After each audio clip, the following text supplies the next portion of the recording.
gluten-free flaxseed crackers, 300 grams of organic oats, gluten-free. Shred them, pulse them until they look like flour. I've got a tablespoon of sumac, a tablespoon of cumin seeds, and a teaspoon of salt. And then I've just whizzed up a medium carrot with some fresh rosemary as well from the garden. I'm going to mix it all together with 3 tablespoons of coconut oil, which I've now melted, and flax seeds, 2 tablespoons of flax seeds that have been just in 200 mils of water to form like a sort of jelly. And I'll be adding that to all the ingredients in one bowl, and then we'll be getting ready to roll it out. The water goes in as well. Okay, so we're all mixed up and ready to roll out. In between 2 pieces of greaseproof paper, I usually divide this in half or thirds, roll it out and then put it onto a metal baking tray, pop it into the oven. My oven is on at gas mark 4, which is 180 degrees centigrade and 350 degrees Fahrenheit. And we're going to put them in there for about 25 to 30 minutes until they're golden brown. I do tend to sort of kind of keep checking them and swap them around a bit from shelf to shelf, because even with a fan oven they don't always cook that evenly. Now for anything like me, you've probably forgotten already what's in here, so I'll just do a quick run through if I can remember.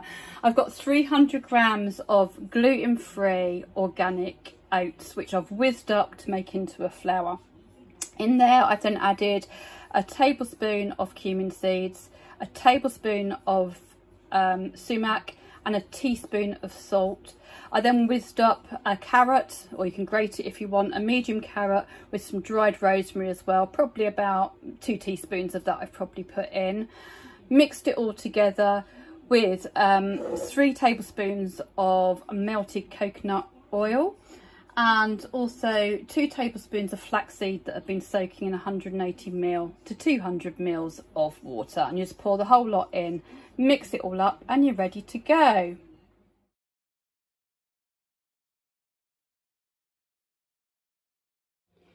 I find it really hard to slide this off of the greaseproof into a baking tray, so I cook it in this for about the first 10 minutes or so till it starts to get a bit crispy, and then I can remove it. If you want to, you can do it a lot neater than what I've made it, and you can put it into cracker slices, but I kind of like this being funky and just breaking it up as it comes off, so that's what I do with mine. So they've been in the oven for 30 minutes. After 15 minutes I changed shelves, and now I'm just going to take them off of the greaseproof paper. I just find it easier to cut them in quarters, just because it's easier for me to manage, and just slide them onto the baking tray. Put them in for another 10-15 minutes just to make sure they're nice and crispy underneath. So they've just been in for another 10 minutes, and then I turn them over, and now they're all nice and crispy. They'll be more crispy when they cool.